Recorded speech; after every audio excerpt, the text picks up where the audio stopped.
LIC video का जो पिछला एग्जाम हुआ था वो हुआ था 2019 में। तो आज हम प्रीवियस ईयर करने वाले हैं 2019 वाला मेंस का पेपर, और ये पार्ट 1 है रीजनिंग का, पार्ट 2 आएगा क्वांट का। ठीक है, तो पहला क्वेश्चन देखते हैं क्या है। 6 persons M, N, O, P, Q and R were playing a game where they have to arrange 6 blocks of different shapes, namely circular, hexagon, rectangle, square, triangle and octagon, one of the other in a form of a stack. Each person put up a different shape which was positioned from 1 to 6, where 1 is the bottommost position. ठीक है, तो देखो इतना पता है कि 6 person है और 6 शेप्स हैं, और जो 1 है वो बॉटम मोस्ट है। तो 6, 5, 4, 3, 2, 1, मतलब प्रिस्क्राइब जो हमारा स्टैक होगा ना वो कुछ ऐसा होगा। ठीक है, अब आगे क्वेश्चन पढ़ते हैं। Only one person kept a block between M and the person who kept a rectangular block. ठीक है, M who placed hexagon was just below Q. बोलता है कि M और रेक्टेंगल के बीच में एक ही है। ठीक है, और अगली लाइन में बोलता है कि M जो है जिसने हेक्सागन प्लेस करा है वो क्या है, जस्ट बिलो Q है। अगर ये M है तो जस्ट बिलो Q हो गया, और M ने क्या है, हेक्सागन। देखो अगर आपको मेरी नोमेनक्लेचर समझ में ना आ रही हो ना तो कॉन्सेप्ट वीडियो बनाई है मैंने पूरी, इसके लिखने का तरीका, कीवर्ड्स जो होते हैं तो वो देख लेना जाके। इसका मतलब ये एम और रेक्टेंगल के बीच में एक है, क्यू के जस्ट नीचे एम लिखा मतलब क्यू के जस्ट नीचे एम है, एम के सामने एरो लगा है हेक्सागन, मतलब एम जो है हेक्सागन रखेगा। ठीक है, आगे बोलता है the rectangle block was kept at third position. तो रेक्टेंगल है थर्ड पोजिशन में, तो स्टैटिक डेटा दे रखा है तो मतलब यहाँ रेक्टेंगल आएगा। ठीक है, रेक्टेंगल आएगा। तो ये क्वेश्चन तो उन्होंने काफ़ी आसान कर दिया। और मैं वैसे बता दूं जो एडीओ का पेपर आता है ना ये प्री के लेवल का ही आता है। ठीक है, देखो रेक्टेंगुलर फर्स्ट पे है, रेक्टेंगुलर एम के बीच में एक आएगा तो एम यहाँ होगा या एम यहाँ होगा। ठीक है, तो रख लेते हैं एम यहाँ, रेक्टेंगल यहाँ पे। ठीक, तो एम यहाँ आ जाएगा, क्यू जस्ट ऊपर आ जाएगा, एम जो है वो हेक्सागन रखता है। ठीक है, ये आ गया हेक्सागन। इतना हमने बना लिया तो इसके में कोई ज़रूरत नहीं है अब। ठीक, अब आगे पढ़ते हैं। The circular block was kept by R just below M. तो एम के नीचे तो कुछ है ही नहीं, तो ये वाली पॉसिबिलिटी तो कट जाएगी। सर्कुलर ब्लॉक जो है जस्ट बिलो एम है। ठीक है, जस्ट बिलो एम, और किसने रखा है ये भी उसने बताया है। कौन है वो, आर है। ठीक, आर। अब आगे चलते हैं। The triangle was kept at an even position just above P but not on the top. जो ट्रायंगल है वो पी के जस्ट अबव रखी गई है। तो हमारे पास कौन कौन सी इवन पोजीशन खाली है, आपका दो ही खाली है। तो ट्रायंगल यहाँ रख दो, और जस्ट अबव पी है तो पी यहाँ आ जाएगा।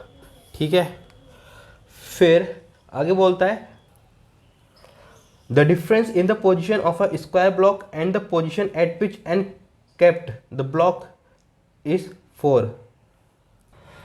देखो उसने क्या डिफरेंस बोला है, किसका, स्क्वायर, और एन ने जिस जहाँ पे प्लेस करा है ना उसका कितना है, 4 है।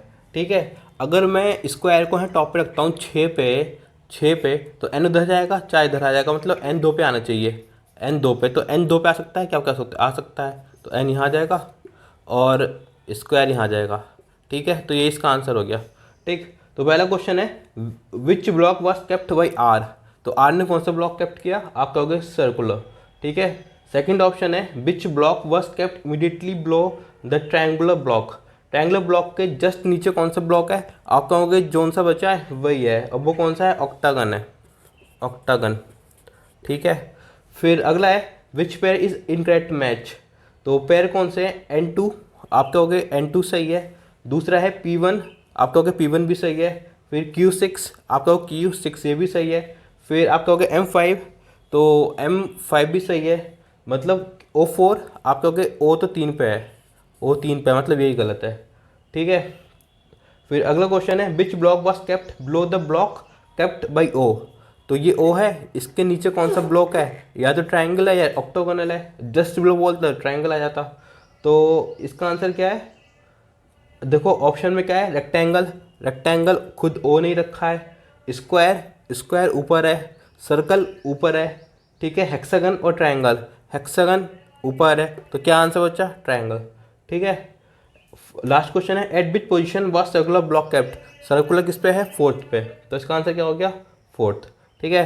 देखो बहुत आसान क्वेश्चन आते हैं इसमें, तो हो सकता है कि आपको ये वाला पॉइंट थोड़ा कंफ्यूज आ जाता, बट इसमें कन्फ्यूजन का कोई स्कोप होना नहीं चाहिए था। ठीक है। अब मूव करते हैं नेक्स्ट क्वेश्चन पे। जो सेकंड क्वेश्चन है वो है स्लॉक्स का। स्टेटमेंट है सम कलर्स आर ब्राइट, तो सम कलर्स आर ब्राइट। ठीक है। स्टेटमेंट 2 है all brights are colourful, all brights are colourful. ठीक है। फिर स्टेटमेंट 3 है some colourful are not sketches, some colourful, ये जो इतने कलरफुल है आर नॉट स्केचेस। ठीक है। तो पहला कंक्लूजन है some colourful are not colours. देखो ये कलरफुल है, ये कलर है, अब इन दोनों के बीच में कुछ नेगेशन तो दिया नहीं है, कोई लड़ाई तो है नहीं, तो क्यों नहीं हो सकता? हो सकता है, तो ये गलत है। अगर ऐसे नहीं आपको समझ में आ रहा तो एक तरीका और है, इसको चेक करो कि पहला वाला जो देते हैं ना कंक्लूजन में, उसको ऑल बना दो, दूसरे वाले की पॉसिबिलिटी चेक कर लो। कैसे? All colourful are colour is a possibility. आप कहोगे कि सारे के सारे कलरफुल कलर हो सकते हैं, आप कहोगे हो सकते हैं। अगर हो सकते हैं, पॉसिबिलिटी सही है, तो इसका मतलब ये है कि जो डेफिनेट है ना वो गलत हो जाएगा, तो इसलिए गलत हो गया। ठीक है। तो अब क्या है, अगला कंक्लूजन है all sketches being bright is a possibility. अब स्केचेस ये है और ये ब्राइट है, तो सारे के सारे स्केचेस ब्राइट होने की पॉसिबिलिटी है। आप कहोगे कि कुछ ही तो कलरफुल हैं जो ब्राइट नहीं, जो स्केच नहीं हो सकते, बाकी तो हो सकते हैं। तो मतलब मैं सारे के सारे इसके अंदर रख देता हूँ ऑल। इसने ये बोला है ना कि all sketches being bright is a possibility. अगर मैं सारे के सारे स्केच हाँ बना देता हूँ, तो फिर भी तो ये वाला हिस्सा जो है वो स्केच नहीं रहेगा। ठीक है, समझ रहे हो ना आप? तो ये क्या है? ये सही है, इज़ अ पॉसिबिलिटी। तीसरा क्या है? Some colours being sketches is a possibility. ये कलर्स है, ये स्केच है। आप कहोगे कलर्स और स्केच के बीच में तो कोई निगेशन है नहीं, कोई निगेटिव सेंटेंस है नहीं, तो पॉसिबिलिटी ये सही हो जाएगी। ठीक। तो देखो आसान क्वेश्चन आते हैं, स्लॉक्स के भी आसान ही क्वेश्चन है। अब मूव करते हैं नेक्स्ट क्वेश्चन, ये भी स्लॉक्स का है। Only a few idli are vada, only a few idli are vada. ठीक है। अब आप कहोगे ये क्या बना दिया? देखो ओनली फ्यू को मैं ऐसे रिप्रेजेंट करता हूँ एरो से, वरना कुछ लोग क्या करेंगे कि ये बनाएंगे, ये बड़ा है और ये बड़ा नहीं है, तो मैं चश्मा नहीं बनाता, मैं ये बनाता हूँ। ठीक है। फिर सम बड़ा आर नॉट टेस्टी, जो कुछ बड़े हैं आर नॉट टेस्टी। ठीक है। All tasty are delicious, all tasty are delicious. ठीक है। तो पहला कंक्लूजन है सम इडली आर नॉट बड़ा। देखो सम इडली, ये है इडली, आर नॉट बड़ा, तो आप कहोगे कि ओनली फ्यू दे रखा है, मतलब केवल इतनी इडली जो है वो बड़ा है, बाकी तो नहीं है, तो आप कहोगे बिल्कुल सही बात। तो पहला क्या हो गया? पहला सही हो गया। ठीक है। अब दूसरा क्या है? सम टेस्टी कैन बी बड़ा। अब टेस्टी कहाँ? ये है, अब यह है बड़ा, तो उसने क्या बोला था कि फ्यू बड़ा आर नॉट टेस्टी। ठीक है। उसने तो नहीं बोला ना नो बड़ा आर टेस्टी। अगर कुछ ही बड़े टेस्टी नहीं है, तो बाकी तो हो सकते हैं, अब बाकी हो सकते हैं, तो ये भी सही है। ठीक है। फिर तीसरा क्या है? All tasty are delicious. नहीं, ये तो स्टेटमेंट था। तीसरा क्या है? All tasty being idli is a possibility. सारी की सारी टेस्टी जो है इडली होने की पॉसिबिलिटी है क्या? आप कहोगे इडली और टेस्टी में तो कुछ निगेटिव है नहीं, निगेटिव नहीं है तो पॉजिटिव है, तो मतलब पॉसिबिलिटी हो जाएगी हमेशा, तो ये सही है। ठीक। अब मूव करते हैं नेक्स्ट क्वेश्चन पे। नेक्स्ट क्वेश्चन भी जो है वो स्लॉक्स का ही है। क्या है? स्टेटमेंट 1 है ऑल गर्ल्स आर ब्यूटीफुल, सारी की सारी जो गर्ल्स हैं वो ब्यूटीफुल है। फिर दूसरा है some beautiful are pretty, some beautiful are pretty. तीसरा है no pretty is bad, no pretty is bad. ठीक। अब पहला कंक्लूजन है सम गर्ल्स आर प्रिटी, तो कुछ गर्ल्स जो हैं वो प्रिटी हैं। आप कहोगे कि दोनों के बीच में कुछ कॉमन एरिया है ही नहीं, तो मतलब ये गलत हो गया। ठीक है। दूसरा क्या है? Some beautiful are not bad. दो तरीके बताऊंगा, सम नॉट वाले पहले ही बताया था, पिछले उसमें कलरफुल और कलर वाले में फिर से बता दूंगा। Some beautiful are not bad बोलता है कि कुछ जो ब्यूटीफुल है ना वो बैड नहीं है। देखो ये बैड था। ठीक है। तो आप क्या बोलोगे?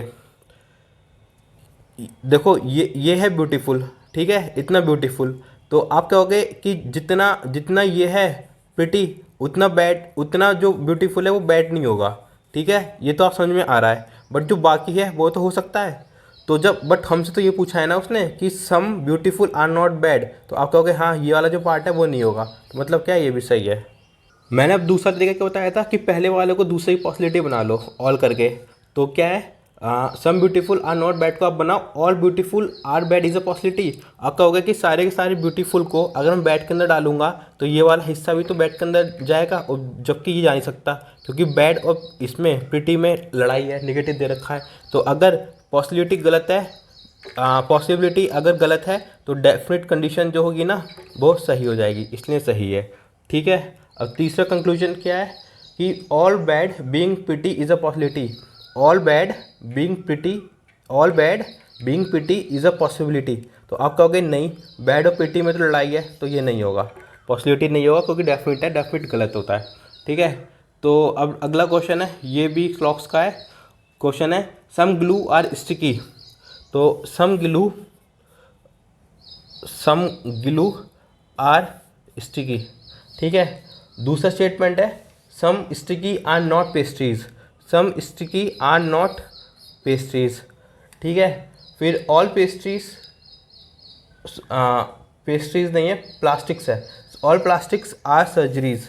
All plastics are surgeries. ठीक है। पहला कंक्लूजन है सम ग्लू आर सर्जरी। ये जो सम ग्लू है ना, ग्लू ये है, ये क्या था, स्टिकी था। Some glue are surgery, surgery ये है, ग्लू ये है, कुछ कॉमन एरिया है नहीं, तो मतलब ये पहला तो गलत ही है। ठीक है। दूसरा क्या है some plastics are not surgery is a possibility. Some plastic are not surgery is a possibility. आप कहोगे कि सारा का सारा प्लास्टिक जो है वो सर्जरी के अंदर है, तो पॉसिबिलिटी का तो इसमें कुछ मतलब ही नहीं बचा। ठीक है। तो ये तो गलत है। ठीक है। अब तीसरा no glue is a surgery. अब ग्लू ये है, सर्जरी ये है, तो दोनों तो अगर इसमें तो नहीं दिखाई दे रहे, बट कोई और कंडीशन हो सकता है कि जिसमें कि ये ग्लू सर्जरी का आ सके। तो आप कहोगे कि इसको एक काम कर, ऐसे बना के देख, ऐसे करके, ऐसे करके, तो आप कहोगे तब तो आ जाएगा। ठीक है। तो तीसरा क्या हो जाएगा, तीसरा गलत है। उसने नो बोला है ना, नो ग्लू, बट इसमें एक पॉसिबिलिटी में तो बनना है ना, तो उसने गलत है। अब आप एक चीज़ देखो कि पहला ग्लू सर्जरी था और दूसरा ग्लू सर्जरी है, तो ये किसका केस हो गया, आइदर और का। क्या कंडीशन बताई थी मैंने आइदर और की, देखो अभी बता दे रहा हूँ, केवल छोटा सा, डिटेल में जानना हो तो आइदर और वाली वीडियो देख लेना। पहला, दोनों गलत होने चाहिए, दोनों का जो कंपेरिजन होना चाहिए, जैसे ग्लू और सर्जरी है दोनों में सेम होना चाहिए।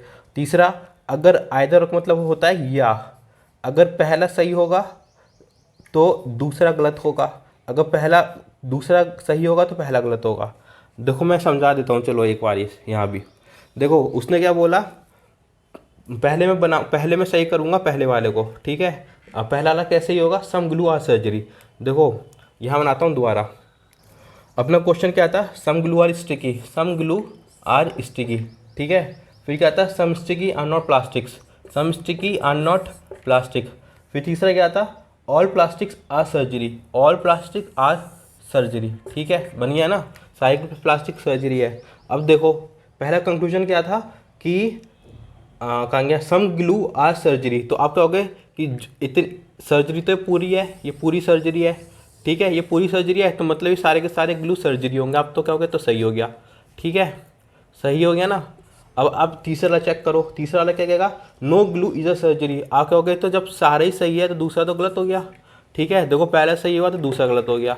अब देखो इस वाले में देखो, अब आप इससे इसको हटाओ, जो मैंने आपको पॉसिबिलिटी केस सुनाया था। चलो छोड़ो, दोबारा बना देता हूँ। देखो सम ग्लू आर सर्जरी, ये फिर यहाँ था प्लास्टिक, अब यहाँ पे आ गया सर्जरी। ठीक है। अब देखो मैं पहले वाला गलत करूँगा, क्या था, सम ग्लू आर सर्जरी। आप कहोगे ग्लू और सर्जरी में तो कोई नाता ही नहीं है, तो मतलब पहला गलत है। ठीक है। अब मैं क्या कहूँगा कि no glue is a surgery. आप कहोगे कि इसके हिसाब से देखो कि ग्लू और सर्जरी में कोई नाता नहीं है, आप कहोगे सही है। लो देखो, एक गलत किया तो दूसरा सही हो गया, और दूसरा गलत किया तो पहला सही हो गया। तो जब भी ये कंडीशन आए ना, तो आइदर की कंडीशन तब बन जाती है। ठीक है। तो अगर आपको ऐसा समझना है तो ऐसा समझ लो, वरना ऐसे समझना है तो ऐसे समझ लो। हमेशा याद रखना, आइदर और मतलब आइदर और, इसका मतलब क्या होता है हिंदी में, या तो ये या वो, मतलब दोनों में से एक ही सही होना चाहिए। अब देखो दोनों में से एक ही सही है, दोनों में से एक ही सही है। ठीक है। तो ये इस लॉक से 5 क्वेश्चन हो गए। अब मूव करते हैं नेक्स्ट क्वेश्चन पे। अब जो नेक्स्ट क्वेश्चन है ना, वो है क्वेश्चन नंबर 10, और ये है डिस्टेंस एंड डायरेक्शन का। देखो Vanshika starts walking from point M in east direction. Directions आपको पता होंगे, ये नॉर्थ होता है, ये ईस्ट होता है, ये वेस्ट होता है, ये साउथ होता है। क्या बोलती है क्वेश्चन, क्या बोलता है कि Vanshika starts walking from point M in east direction. ये पॉइंट एम है, यहाँ से वो ईस्ट डायरेक्शन में मूव करती है, ठीक है। After walking 6 metre she turns right from the point N, ठीक है। तो 6 मीटर चलने के बाद 6 मीटर चली, अब वो पॉइंट एन पे पहुंच गई। एन से ये राइट टर्न में मुड़ जाती है। अब मैंने आपको बताया था कि जो राइट टर्न होता है वो क्लॉकवाइज होता है और जो लेफ्ट टर्न होता है वो एंटी क्लॉकवाइज होता है, ठीक है। तो राइट टर्न लिया उसने कितना, 6 मीटर चली, फिर राइट टर्न ले लिया, ठीक है। Then she turns right from point N and walks for 4 metre till point O. अभी पॉइंट ओ पे आ गई और 4 मीटर चली, ठीक है। Then she turns left and walks for 5 metre. अब लेफ्ट मुड़ी इधर एंड वॉक्स फॉर 5 मीटर, ठीक है, 5 metre. And then turns right from point P and walks for 2 metre till point R. तो ये पी है, अब इसने क्या बोला, टर्न्स राइट, ठीक है, टर्न्स राइट, फिर 2 मीटर वॉक करती है और पॉइंट आर पे पहुंच जाती है, ठीक है, आर पे। फिर आगे क्या बोलते हैं, she turns right and walks for 15 metre. अब ये यहाँ पे है, अब फिर क्लॉकवाइज घुमा दो, टर्न्स राइट एंड वॉक्स 15। देखो 5 ये हो गया, 6 ये हो गया, 11 हो गया, 15, 4, 15 हो गया यहाँ तक, ठीक है। 15 क्या बोलता है, 15 metre and then turns left from point Q. तो ये क्यू आ गया और टर्न्स लेफ्ट है। तो अब देखो यहाँ है, एंटी क्लॉकवाइज जाएगी, अभी तो इधर फेस कर रही है ना, तो इधर आ जाएगी, ठीक है। From point Q and walks for 3 metre till point S. She then turns left and walk for 4 metre till point T. अब देखो यहाँ तक आई, 4 मीटर चली और पॉइंट टी पे आ गई और यहाँ स्टॉप हो गई, ये स्टॉप है। और ये क्या था, स्टार्ट, ठीक, स्टार्ट, ठीक है। देखो पहला क्वेश्चन क्या है, in be direction is point S be respect to point P, S be respect to P. तो पी तो हमारे ये है, एस कहाँ है, ढूंढो जल्दी से, एस ये है। तो पी का डायरेक्शन क्या है, आप क्या होगे, पी का डायरेक्शन है एस से नॉर्थ ईस्ट, ठीक है। अगर उल्टा पूछता एस का डायरेक्शन पी से क्या है, तो आप कहते साउथ वेस्ट, ठीक है। ये चीज़ें बहुत ध्यान रखना, ठीक है। अब उसने क्या पूछा है क्वेश्चन नंबर 11 में, which among 4 among the 5 are the same in a certain way and thrust from a group, which among the following does not belong to the group. पहले क्यू और एन, देखो क्यू ये है और N कहाँ है, N ये है, तो मतलब क्यू और एन ऐसे जा रहा है, ठीक है। दूसरा क्या है, टी और पी। अब पी कहाँ है हमारा, पी ये है, टी ये है, तो ये भी ऐसे जा रहा है। तीसरा क्या है, ओ, एस और ओ, तो एस ये है, ओ ये है, ये भी ऐसे जा रहा है, ठीक है। फिर है क्यू और पी, पी ये है, क्यू कहाँ है, क्यू यहाँ है, तो क्यू और पी भी ऐसे जा रहा है। फिर क्या है, आर और एम, आर ये है और एम ये है, ये ऐसे जा रहा है, मतलब ये ही उल्टा है, बाकी सब इधर जा रहे हैं, ये इधर जा रहा है। तो मतलब इसका आंसर क्या हो गया, ऑप्शन नंबर 5। फिर क्या है, what is the shorter distance between the point M and T. M ये है और टी कहाँ है, टी ये है। शॉर्टर डिस्टेंस क्या है, ये कितना डिस्टेंस है, आप कहोगे 4 ये हो गया, 2 ये हो गया, तो 6 ये हो गया और 3 ये हो गया। तो इसका आंसर कितना आ गया, 9। ये वाला 3 इसके सामने है ना, तो 9 आ गया। तो इसका आंसर कितना है, 9, ठीक है। अब अगला क्वेश्चन, क्वेश्चन नंबर 13 है, 7 person या people A, D, G, K, P, S and U have exam scheduled over a week starting from Monday and ending on Sunday and the subjects are history, English, physics, chemistry and biology, ठीक है। अब इसमें ना एक चीज़ बहुत ध्यान रखना कि आप डेज बहुत ध्यान से पढ़ना। जैसे इसमें बोला है ना कि 7 लोग हैं और जो वीक है ना वो मंडे से स्टार्ट हो रही है, तो सबसे पहले फिर मंडे आएगा, Tuesday, Wednesday, Thursday, Friday, Saturday और संडे, और 7 डेज है ना, तो 7 लिखने हैं। 6 बोलता और मंडे से स्टार्ट होता तो हम संडे नहीं लिखते, ठीक है। इतना हो गया अपना क्वेश्चन जो अभी तक उसने हमको बोला है, ठीक है। आगे बोलता है, at most 2 people have the same subject and at least 1 person has a subject. इसका मतलब समझे, देखो पर्सन कितने हैं, आप लोग के 7, डेज कितने हैं, आप लोग के 7, सब्जेक्ट कितने, 5। तो उसने कहा ज़्यादा से ज़्यादा 2 लोग हैं जिनके पास 2 सब्जेक्ट सेम है, सेम सब्जेक्ट है। और अगला बोला है कि एक सब्जेक्ट कम से कम होगा, तो एक तो होना ही है ना, जब यहाँ पे 2 लिमिट कर दिया तो। ठीक है, तो पहला क्वेश्चन आगे क्या बोलता है question, P has a history exam, ठीक है, and S has his exam on Friday. देखो एस का एग्ज़ाम जो है वो फ्राइडे को है, और पी के पास है हिस्ट्री, पी का जो है एग्ज़ाम वो है हिस्ट्री। ठीक, his exam on Friday 2 days before the one who has a biology exam. देखो 2 day बिफोर है, तो ये एक दिन आ गया, ये 2 दिन आ गया, बताओ ये आएगा संडे कि सैटरडे आएगा? 2 दिन पहले है ना, तो यहाँ आएगा ना संडे। क्या, बायो का एग्ज़ाम। अब देखो बायो से कितने दिन, अगर इंग्लिश में आप कंफ्यूज हो जाए ना तो हिंदी में करके देख लिया करो। बायो से कितने दिन पहले एग्ज़ाम है आपका, को 2 दिन पहले। ठीक है, हो गया ना सेम। ठीक है, G has a physics exam on Wednesday. अब जी जो है उसके पास उसका फिजिक्स का एग्ज़ाम है वेडनेसडे को, तो जी फिजिक्स वेडनेसडे हमने लिख दिया। ठीक है, यू हैज़ इस एग्ज़ाम 3 days बिफोर पी। अब पी से 3 दिन पहले होगा। ठीक है, तो देखो पी यहाँ नहीं सकता, पी यहाँ नहीं सकता। अब पी या तो यहाँ होगा या यहाँ होगा। अगर मैं पी को यहाँ रख दूँ तो 3 दिन पहले, तो आप कहोगे 1 2 3, तो यहाँ वेडनेसडे को हो नहीं सकता, तो यहाँ रख दो पी, तो 1 2 3, तो यहाँ पे एग्ज़ाम होगा किसका, यू का एग्ज़ाम। ठीक है, यू का एग्ज़ाम, और हमें पता है कि पी का एग्ज़ाम जो है वो हिस्ट्री है, हिस्ट्री है। ठीक है, अब आगे बोलता है A who has an English exam has his exam 4 day before D who has a physics exam. A का जो एग्ज़ाम है ना वो इंग्लिश का है। अब देखो ए तो अगर और पहले है कितना, 4 दिन पहले, तो ए यहाँ तो आ नहीं सकता, तो ए यहाँ आएगा। ए का एग्ज़ाम कितना है, इंग्लिश का, और कितना 4 दिन पहले, 1 2 3, तो ठीक है 1 2 3। ठीक है, फ्राइडे 1 दिन, 2 दिन, 3 दिन, तो यहाँ पे आएगा सैटरडे को। किसका एग्ज़ाम आएगा सैटरडे को, डी का। और डी का किसका एग्ज़ाम है, फिजिक्स का, फिजिक्स का। ठीक है, एंड के did not have the chemistry exam. अब देखो के कहाँ बचा, के तो बचा यहाँ पे, तो केमिस्ट्री एग्ज़ाम तो है नहीं, तो मतलब बचा क्या, केमिस्ट्री यहाँ पे आएगा और केमिस्ट्री यहाँ पे आ सकता है। ठीक है, तो पहला क्वेश्चन है when did the English exam take place. तो इंग्लिश हमारा है ट्यूसडे को, तो इसका आंसर क्या है, ट्यूसडे। दूसरा है how many people took exam between A and के हमारे ये है, ए यह है, तो गिन लो 1 2 3 4, तो 4 लोगों ने एग्ज़ाम लिया है के और ए के बीच में। Who had the biology exam, अब बायो कहाँ है, ये है, तो के का एग्ज़ाम है बायोलॉजी का। ठीक है, के। फिर how many people had the exam between the people having the physics exam.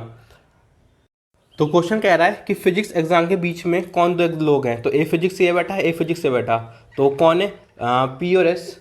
तो ऑप्शंस में क्या है, पी और एस। ठीक है, अब who had the chemistry exam, chemistry exam किसके पास है, कौन देगा केमिस्ट्री एग्जाम, तो ऑप्शन में है P S G A you, तो पी के पास नहीं है, एस के पास है, जी ए यू, तो ये तो मैंने यू ही लिख दिया था कि हो सकता है। ठीक है, हमें नहीं पता कि दूसरा एग्ज़ाम किसके पास हो सकता है। ठीक है, तो इसका आंसर क्या है, एस है। देखो क्वेश्चन में ना जब तक वो बोले नहीं कि दूसरा सब्जेक्ट कौन सा है तब तक हमें मानना नहीं है। ठीक है, केमिस्ट्री तो मैंने पता नहीं क्यों जल्दी ऐसे लिख दिया था, जल्दी जल्दी में। हो सकता है कि दूसरा सब्जेक्ट इंग्लिश हो, फिजिक्स फिजिक्स तो नहीं सकता, कि 2 है एटमोस्ट बोला है उसने कि ज़्यादा 2 लोगों के पास हो सकता है हिस्ट्री हो कि बायोलॉजी हो। ठीक है, इसलिए जो लास्ट वाला ऑप्शन था उसमें मैंने यू इंडिया सेलेक्ट करके एस सेलेक्ट करा। ठीक, अब हम कहते हैं नेक्स्ट क्वेश्चन पे क्या है, 6 person A B C D E and F have different weights, D is heavier than A and F. देखो 6 पर्सन है, ठीक है, 1 2 3 4 5 6, क्या बोला है, D is heavier than A and F. ठीक, आगे बोला है कि सी is lighter than only E, सी जो है सिर्फ ई से लाइटर है। अब देखो ये यहाँ पे ना बहुत लोगों को परेशानी होती है, मैं आपको बहुत अच्छे समझाने वाला हूँ। देखो उसने बोला है कि जो सी है ना वो केवल ई से लाइटर है। अगर मैं सी को यहाँ बनाता हूँ और ई को यहाँ बनाता हूँ तो इसका मतलब क्या हुआ, सी तो इन सबसे लाइटर है। समझ रहे हो ना आप, कहोगे हाँ बिल्कुल बात ठीक सही है। अब जबकि उसने क्या बोला है कि सी इज़ ओनली लाइटर देन ई, अब सी यहाँ है, ई यहाँ है। अब देखो सी ई से लाइटर हो गई बट इन सबसे तो हैवी हो गई, तो ठीक है इसका मतलब क्या है, ये सही है। ये अब सुनने में ऐसा लग रहा है कि इतनी बेकार से बता रहा हूँ, बट मैं बहुत बच्चों को फंसते हुए देखा है। ठीक है, आगे क्या है, the weight of B and D are 75 and 65 respectively. B का 65 है और डी का कितना है, बी का कितना है 75। देखो कितने हो गए, 1 2 3 4, 1 2 3 4, 4 ही लोग हैं, 4 ही वेट हैं, तो बी यहाँ आ जाएगा, डी यहाँ आ जाएगा, A/F मार रहा हूँ क्योंकि दोनों ही इंटरचेंज सकते हैं, A यहाँ भी सकता है और F यहाँ भी सकता है। तो B का वेट है 75, D का है 65। ठीक, इतना ही बोला है ना क्वेश्चन में।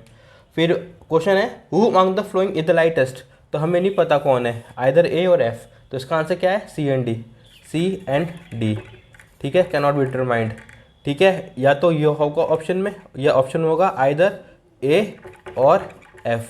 ठीक है, फिर अगला क्वेश्चन है if the sum of the weight of B and A is 135। देखो B प्लस A का वेट हमें दे रखा है 135। ठीक है, क्वेश्चन में आगे बोलता है and the sum of the weight of D and F is 116। D और F का वेट है 116। ठीक, then who is the second lightest.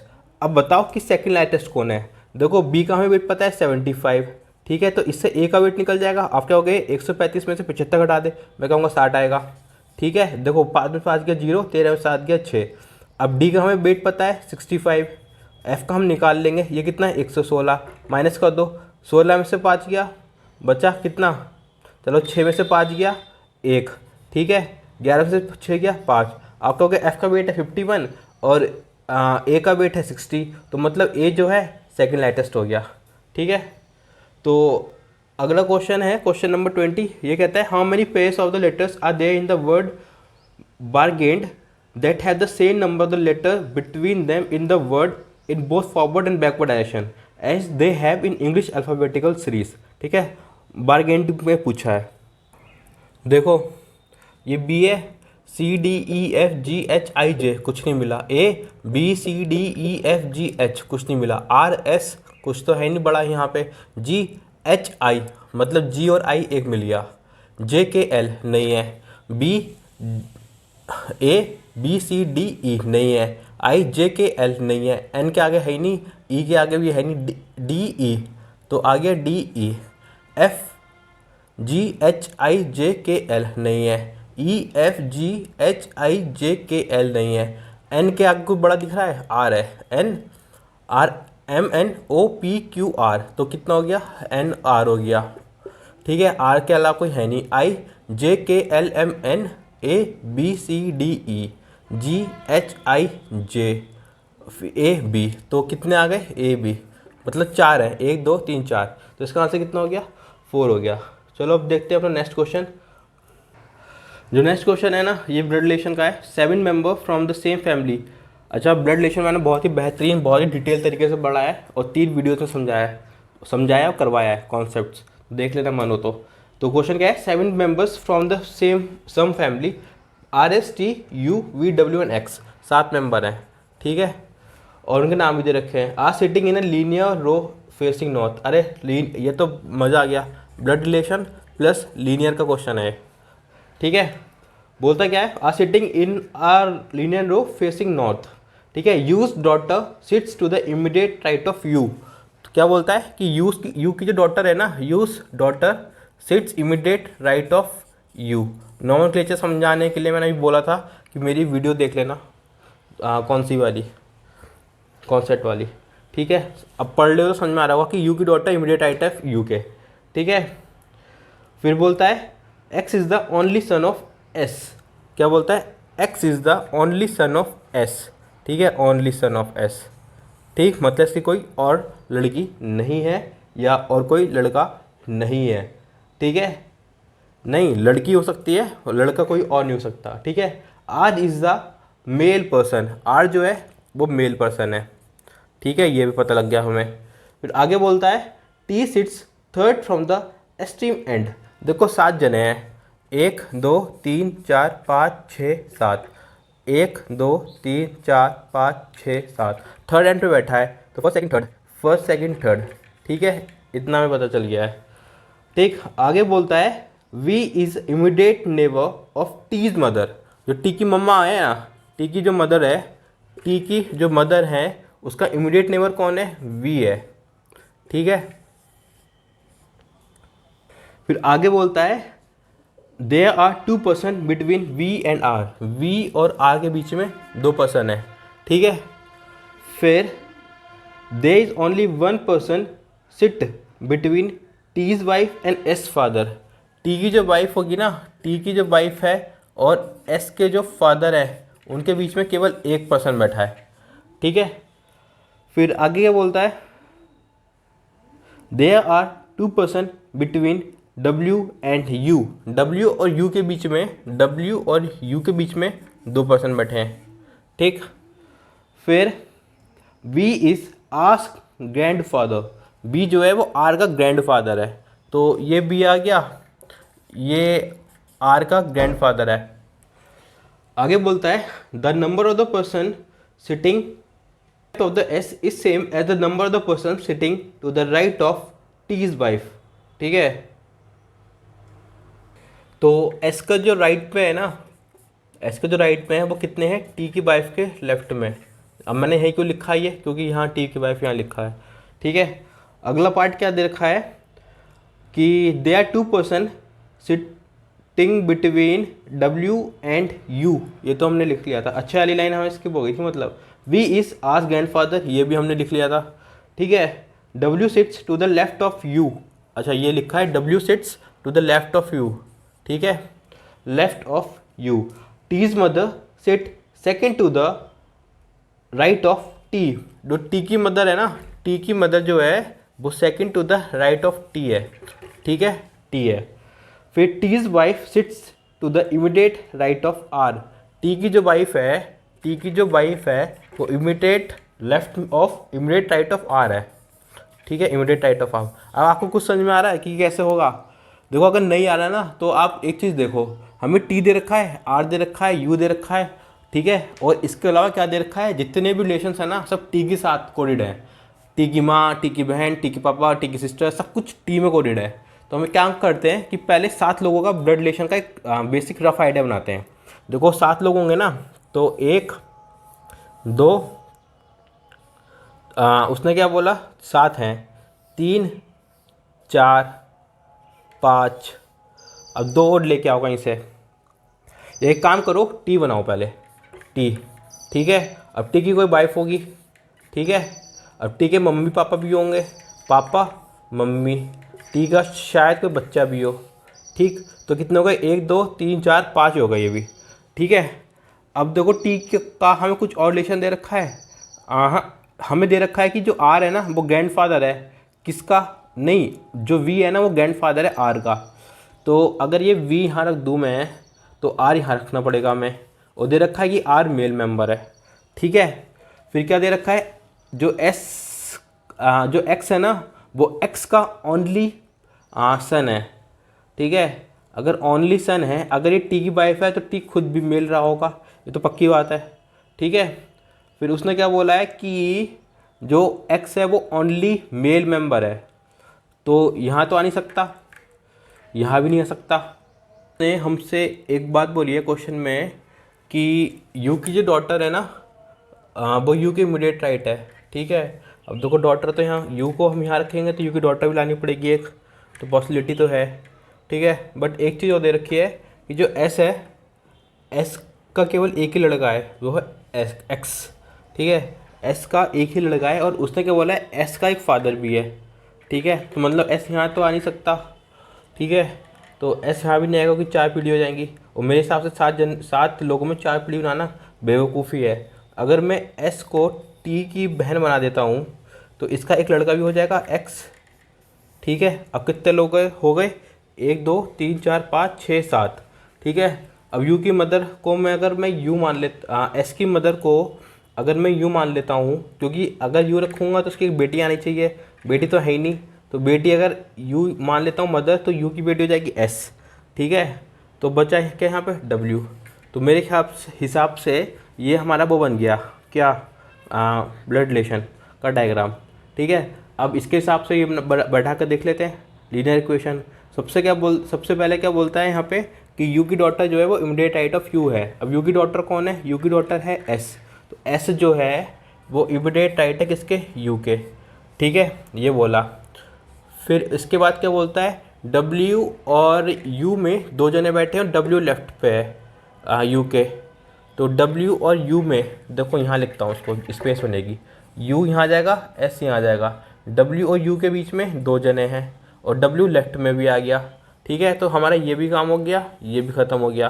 फिर आगे क्या बोलता है, टी की mother second to the right of T है, और टी की मदर कौन है, यू है, ठीक है। यू जो है second to the right of T है, तो टी अगर यहाँ पे आ जाएगा, ठीक है, टी की mother second to the right of T हो गई ना, तो अगर टी यहाँ पे है तो 1 2 3, तो क्या बचेगा 1 2 3 4 5 6 7, क्योंकि इसने बोला ना कि T third from the left, third from the end है। अब देखो यहाँ से एस है तो फर्स्ट सेकंड थर्ड तो यहाँ आना चाहिए था, बट यहाँ तो है नहीं, तो फर्स्ट सेकंड थर्ड तो यहाँ से ही आएगा, तो मतलब इतना वो आ गया अपने पास, तो ये भी ख़त्म हो गया। अब क्या बोलता है, टी की मदर और बी जो है वो एडजेसेंट है, और टी की मदर हमें पता है यू है, यू ये है, तो वी एडजेसेंट कर दो, ठीक है। और बी और आर के बीच में 2 जने हैं, तो 1 2 आर, 1 2 आर, तो मतलब आर यहाँ भी आ सकता है और आर यहाँ भी आ सकता है, ठीक है। अब क्या बोलता है, एस के जितने राइट हैं उतने ही टी के लेफ्ट है, अगर ये उल्टे भी हो ना राइट लेफ्ट तो कोई फ़र्क नहीं पड़ता। देखो एस के यहाँ पे 1 है तो टी की वाइफ 1 है, तो ये तो खुद ही बैलेंस हो गई, तो ये भी नहीं ज़रूरत है। अब क्या बोलता है, टी की वाइफ और एस के फादर में 1 है, एस के फादर कौन है, वी, टी की वाइफ कौन है, डब्ल्यू, तो वी और डब्ल्यू 1 है, तो ये भी खुद ही बन गया। टी की जो वाइफ है वो second to the right of R है, नहीं इमीडिएट राइट ऑफ आर है, तो टी की जो वाइफ है डब्ल्यू है वो इमीडिएट राइट ऑफ आर है, तो मतलब आर यहाँ नहीं आएगा, यहाँ आ जाएगा, अब जो बचेगा वो यहाँ आ जाएगा, ठीक है। तो ये अपना ब्लड रिलेशन बन गया। और अब क्वेश्चन भी देख लेते हैं। क्वेश्चन क्या है, who is the wife of T, T ये है, वाइफ डब्ल्यू है, तो वाइफ है इसका answer W. Who is sitting adjacent to the father of S, S के पापा कौन है, वी, वी के एडजेसेंट कौन है, टी और यू, तो ऑप्शन में कि टी है क्या, R W X U V, T नहीं है यू है, तो इसका आंसर आ गया U. How many granddaughters does you have, U ये है, ग्रैंड डॉटर दिख रही है आप लोग, नहीं दोनों लड़के हैं, तो इसका आंसर आ जाएगा नन। फिर who is sitting at a extreme right hand, अब ये अपना ये है राइट हैंड ये है, तो यहाँ पे जो बच्चा होगा वही तो बैठेगा। अब कौन बैठेगा यहाँ पे, मेरे ख्याल से एक्स नहीं है, यहाँ पे एक्स है इसका आंसर, ठीक है, तो इसका आंसर हो गया एक्स। तो अब मूव करते हैं नेक्स्ट क्वेश्चन पे। अब देखो क्वेश्चन ये आसान था, बस कोडेड ब्लड रिलेशन के साथ में लीनियर जोड़ दिया था, तो इससे देखकर डरते हैं लोग, बट डरना नहीं है। इसमें हमको ये देखना था कि जो मैक्सिमम जो वो है ना कि जो कंडीशन कोडेड है वो किसके साथ में है। देखो टी के साथ में कोडेड थी और एक आध जगह एस के और एक जगह एफ के, बट जो मैक्सिमम थी वो टी के साथ कोडेड थी, तो हमने वही करा, टी बताया, उसके मम्मी पापा बनाए, उसकी बीवी बनाई, उसकी बहन या भाई बनाया और इसका बच्चा बनाया, ये दे रखा था ना टी और आर, तो बस ये बनाया और झट से बैठ गया। और थोड़ा सा कॉमन सेंस अप्लाई करा कि 7 लोगों में 4 पीढ़ी तो होंगी नहीं, क्योंकि एस को बैठाने की एक यहाँ पॉसिबिलिटी थी, एक यहाँ पे थी। अगर मैं एस को यहाँ बैठाता तो 4 पीढ़ी बन जाती, 4 जनरेशन बन जाती, तो 4 तो बननी नहीं थी कॉमन सेंस से, ठीक है। तो मैंने एस को यहाँ बैठा दिया और एक ही वाला पूरा बन गया, ठीक। अब मूव करते हैं नेक्स्ट क्वेश्चन पे। नेक्स्ट क्वेश्चन है, in the given question the symbol copyright $* and percentage are used with the following meaning as illustrated below, ठीक है।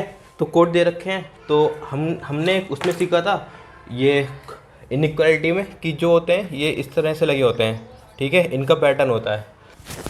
पहली कोडिंग है A copyright B, A is either greater than or equal to, either greater than, देखो greater than इधर है और equal to, तो मतलब ये हो जाएगा कॉपीराइट, ठीक है। बोलता है अगला $b means A is either smaller than or equal to, smaller ये है और इक्वल टू ये है, ठीक है, तो ये क्या आ जाएगा $, ठीक है। फिर %b means A is neither greater than nor smaller than, ना ग्रेटर है ना स्मॉलर है, तो क्या बचा परसेंटेज आ गया यहाँ पे, ठीक है। फिर बोलता है $b means A is greater than B, A is greater than B, ठीक है। और ये जो बचा लास्ट वाला @ ये यहाँ ही आएगा, ठीक है। फिर इसने स्टेटमेंट्स दिए हैं। पहला स्टेटमेंट क्या है, A*B, B copyright C, C copyright D, ठीक है। अब इस स्टेटमेंट के बेसिस पे उसने 2 कंक्लूजन पूछे हैं, पहला D*B, दूसरा C कॉपीराइट A, ठीक। अब हमको बताना है कि कंक्लूजन सही है कि गलत है, ठीक है। तो बताओ, देखो D से हमें B जाना है, अब D से C जाएंगे, C से B जाएंगे, अब D से C जाने में कॉपीराइट है और यहाँ भी कॉपीराइट है, तो देखो अब हम चल रहे हैं उल्टा, तो क्या आएगा, यहाँ पे आना चाहिए था ये डॉलर, बट यहाँ पे क्या है स्टार, तो ये गलत हो गया। अब हमें सी से ए जाना है, अब सी से बी जाएगा, फिर बी से ए जाएगा, फिर से हम उल्टा चल रहे हैं ना, तो कॉपीराइट और स्टार है, ठीक है। अब देखो कॉपीराइट स्टार ये है, तो इसके उल्टा ले लेंगे हम, तो जो बड़ा वाला होगा वो ले लेते हैं क्या, क्योंकि प्रायोरिटी 1 है ना, तो प्रायोरिटी 1 ही लेंगे हम। तो एट द रेट है, इसमें एट द रेट है, तो मतलब ये सही है। ओनली कंक्लूजन 2 सही है और 1 गलत है, ठीक है। अब इसका अगला स्टेटमेंट देख लेते हैं। अगला स्टेटमेंट है L at the rate M, M percentage T, T at the rate O, ठीक है। और दो कंक्लूजन है, पहला ओ डॉलर एम, दूसरा टी डॉलर एल, ठीक है। अब देखो इसमें हमें ओ से एम जाना है, तो ओ ये है, एम ये है, तो ओ से टी जाना पड़ेगा, टी से एम जाना पड़ेगा। इसके लिए हमें एट द रेट और डॉलर वो परसेंटेज पे जाना पड़ेगा, और हम उल्टे चल रहे हैं। देखो एट द रेट ये है और परसेंटेज ये है, उल्टे चल रहे थे तो इधर स्विच हो जाएंगे, तो स्टार आना चाहिए, ठीक है, स्टार। तो बट यहाँ पे क्या है, यहाँ पे क्या है, डॉलर है, डॉलर है, तो मतलब ये गलत हो गया, स्टार आना चाहिए था।